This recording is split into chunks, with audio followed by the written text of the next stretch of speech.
que era en octubre, de nuevo, ya definir sobre este asunto, a la laguna. Gracias, presidente. Muy bien. Arnoldo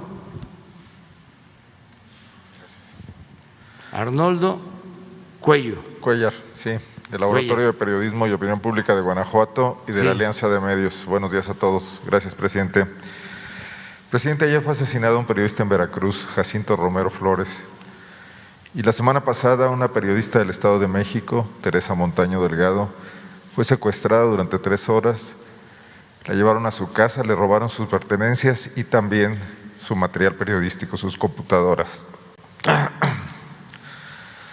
Quería decirle que usted ha defendido mucho el debate público y su derecho de réplica y ha permitido que todo el mundo haga lo que quiera en materia de medios de comunicación.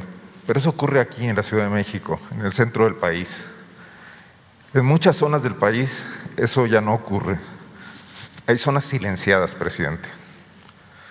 Hay lugares donde ya los periodistas no pueden ejercer su labor y a veces por amenazas de los propios gobernantes y a veces del crimen organizado. Y los mecanismos que se pensaron en anteriores gobiernos para proteger la libertad de expresión parece que ya no están funcionando.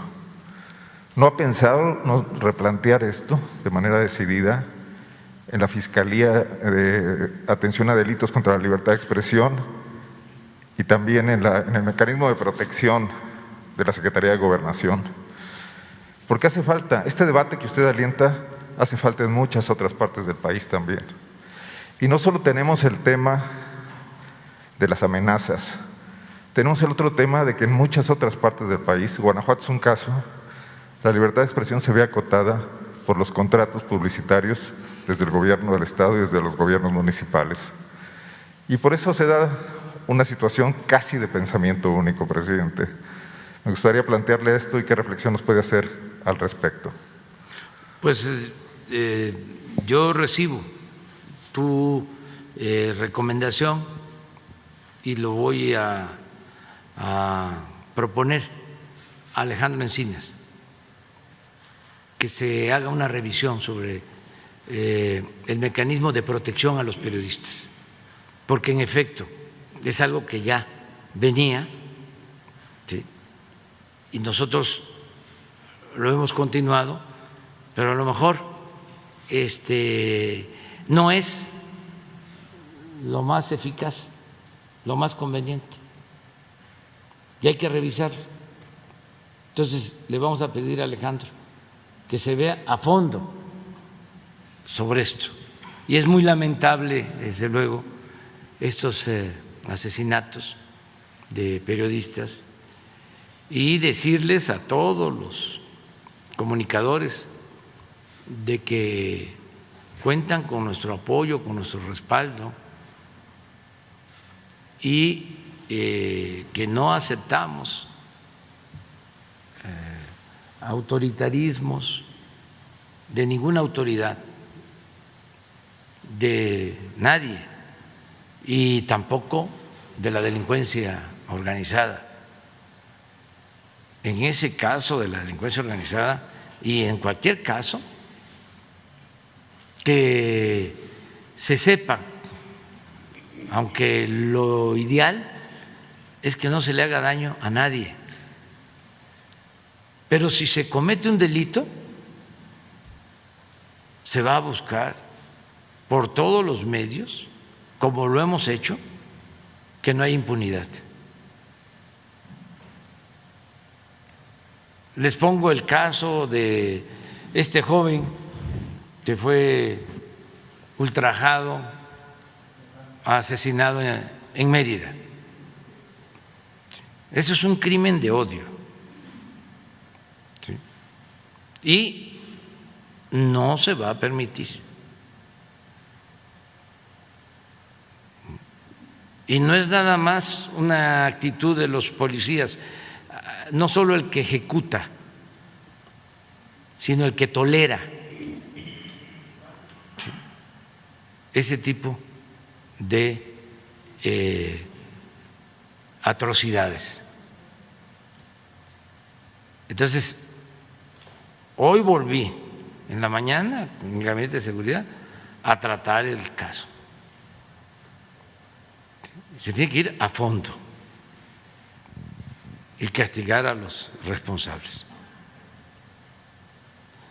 Entonces, en general, para periodistas y para dirigentes sociales y para todos los ciudadanos, protección. Hoy se presentó un caso muy doloroso, en la mañana también, de un secuestro en Fresnillo, Zacatecas, de 2 jóvenes. Y asesinaron a uno, y duele mucho eso.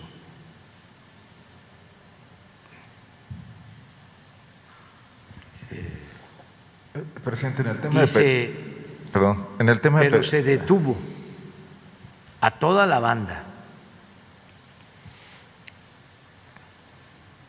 a todos, al jefe de la banda. Es más, me gustaría ponerlo porque quiero también que se reciba este mensaje de parte de los que se dedican a delinquir, de que no hay impunidad, que no vamos nosotros a tolerar violencia y a la delincuencia, ni a la delincuencia organizada ni a la delincuencia de cuello blanco, porque no es el tiempo de antes, donde se mezclaban autoridades y delincuentes, no. Y yo quisiera que nadie perdiera la vida, pero hay una descomposición que se originó en estos 36 años de política neoliberal. Ayer hablábamos que lo de las fosas clandestinas se empieza a dar de Fox para acá.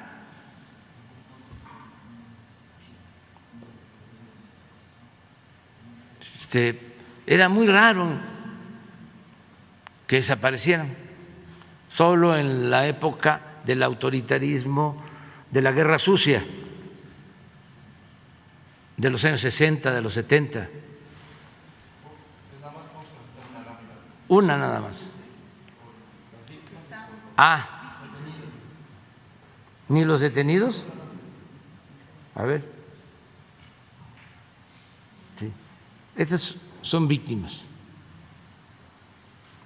El joven lo asesinaron,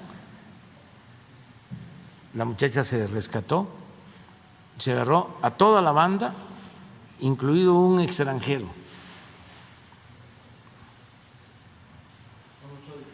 8 detenidos. Hasta ahí. Sí, le decía solamente que en el caso de los periodistas va asociado el tema, digo, no es que se quiera un trato especial, sino el tema de que es un pilar de la democracia el debate público. Usted lo cree, usted lo ha dicho siempre, y bueno, en muchas partes del país eso no está ocurriendo, eso era el énfasis nada más. Pero quiero hacerle otra pregunta. Esto ya tiene que ver con el tema de Guanajuato. Aquí volvió a surgir el asunto de que seguimos en el liderazgo de homicidios dolosos. Lamentable liderazgo, por cierto. El 24 de julio, el mes pasado, en León ocurrió el decomiso de 100 kilos de cocaína. Aparece, yo creo que también en la estadística. Es una cantidad notable para una ciudad como León, son 300,000 dosis. Fue un destacamento de la Guardia Nacional de la Ciudad de México, exprofeso al lugar para realizar este decomiso. Se informó muy poco a nivel local. Sin embargo, 3 días después se pudo saber que los 3 detenidos con esa cantidad de droga habían sido liberados porque la Fiscalía General de la República, la oficina de Guanajuato, los consignó mal y un juez decidió que no se reunían los requisitos y los liberó. Guanajuato tiene un grave problema en este momento, es otro de los lamentables liderazgos que tenemos del delito de narcomenudeo. Ha crecido muchísimo en los últimos 2 años. Está sustituyendo al huachicol como el motivo de disputa entre las bandas organizadas que mantiene también alto el nivel de homicidios. Todo esto tiene que ver con algo que usted ha señalado, presidente, y que se ha convertido ahora en un tema de disputa política, porque los señalamientos que usted ha hecho para que el fiscal de Guanajuato se haga a un lado, se han convertido en un motivo de acuerpamiento entre la clase política panista de Guanajuato y sus aliados, incluyendo los obispos, incluyendo los empresarios, incluyendo la oposición que está muy domesticada en Guanajuato, incluyendo los medios de comunicación, en torno al fiscal, que incluso se dio el lujo de hacer una gira por medios de comunicación para decir que él está muy bien con el gobierno federal y que tiene perfecta coordinación. Lo desmienten los hechos porque no se resuelven los problemas. Quisiera preguntarle un poco su postura sobre esto, pero para obviar y no hacer otra pregunta, decirle que esto se está sumando a otro tema, el tema del agua, el tema del zapotillo, y que parece que nos estamos envolviendo en Guanajuato, nuestras autoridades, en ciertas banderas políticas que complican mucho más la resolución de los problemas. Violencia y agua en este caso. Muchas gracias, presidente. Sí, pues son temas interesantes. En primer lugar, creo yo que el fiscal, es mi punto de vista, no ha hecho un buen trabajo y que en efecto lo están protegiendo grupos políticos, los que predominan en Guanajuato, los que han gobernado durante años en Guanajuato.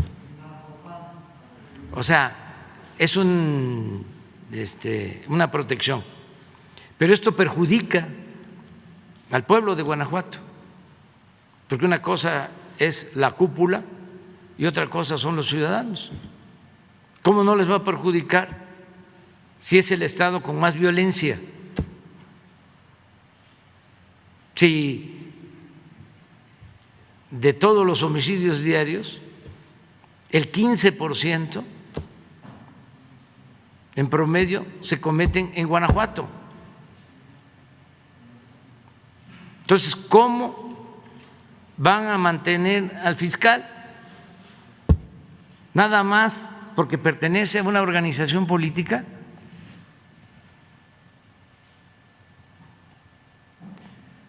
Si hay empresarios defendiéndolo, si se tratara de un gerente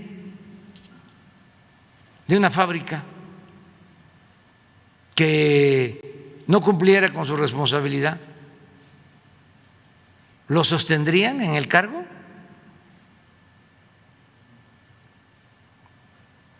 Entonces, eso se tiene que tomar en consideración. Y no me importa que se agrupen en contra del gobierno federal o en contra del presidente. Tengo mi conciencia tranquila y sé que el problema lo originó ese grupo, porque se abandonó al pueblo de Guanajuato, porque es el grupo más conservador de los que sostienen que no debe de ayudarse a los pobres. Son de los que sostienen, aunque como también son muy apegados a la hipocresía, no lo dicen, pero sostienen de que si se es pobre es porque no se trabaja o porque el pobre es flojo. y que además así es el destino, que el que nace pobre va a morir pobre. Esa es su concepción de esta gente. Son de lo más atrasado. Los que mandan, los de la cúpula, no el pueblo. Imagínense cómo va a ser el pueblo conservador, reaccionario. El pueblo de Guanajuato sería una contradicción si de ahí surgió el movimiento de independencia, si de ahí Hidalgo, gran dirigente social, planteó la abolición de la esclavitud.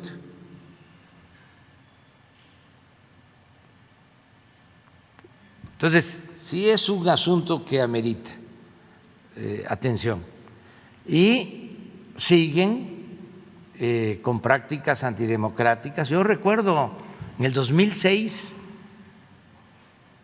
¿saben cuánto fue la diferencia oficial por la que supuestamente ganó Calderón? 240,000 votos. Oficial. ¿Saben cuántos votos falsos este grupo le dio a Calderón? 300,000. Y tengo las pruebas. Es más, se publicó en el periódico de León que se llama AM, de una reunión. Se metió un periodista a la reunión, estaba el secretario de gobierno, llamó a todos los que eran delegados federales y les dijo: aquí mandamos nosotros, no en México, porque por nosotros está Calderón, porque nosotros le dimos 300,000 votos. Y resulta que el periodista estaba grabando. Y al día siguiente, por los 2 días, publicaron. Entonces, es ese grupo, por lo que planteas, ¿no? ¿Cómo obtuvieron esos votos? ¿A cambio de qué?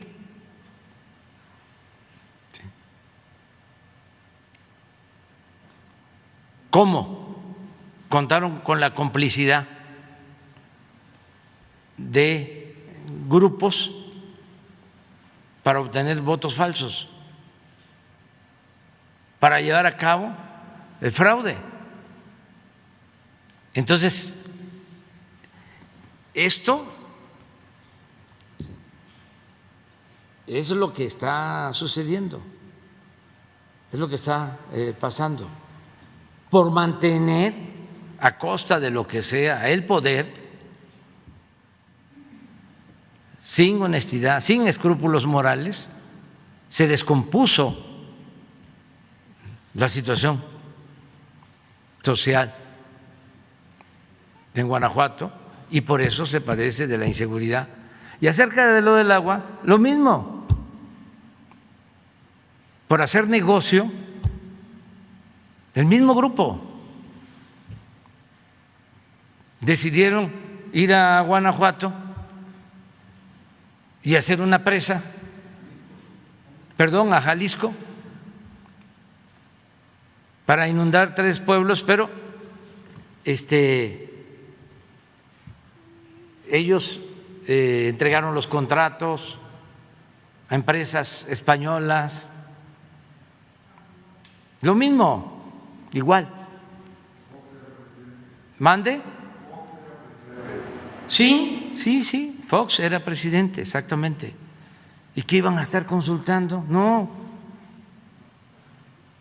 Entonces, ahora sí que, ¿y yo por qué? ¿Qué quieren? Que con la fuerza pública con el ejército, se termine de construir la presa y que se inunden los pueblos.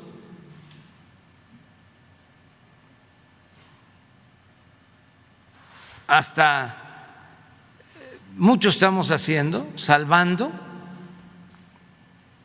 el que no se pierda todo. Dice que la cortina, pues si no se hace a 105 metros, a 80, porque además legalmente así lo resolvió la Corte, que solo se puede hacer a 80 metros y que alcanza para dar agua a Jalisco, ya no alcanza para León en particular, y encontramos una fórmula para que no se inunden los pueblos. Entonces, y que no quede abandonada esa inversión, 6,000 millones de pesos. Y planteé también, y lo vamos a hacer, buscar alternativas para Guanajuato, para que no les falte el agua, pero tiene que ver también con la distribución del agua, porque también tienen monopolio y hay corrupción en el manejo del agua en Guanajuato, los mismos grupos o el mismo grupo. Entonces, eso es lo que vamos a seguir haciendo.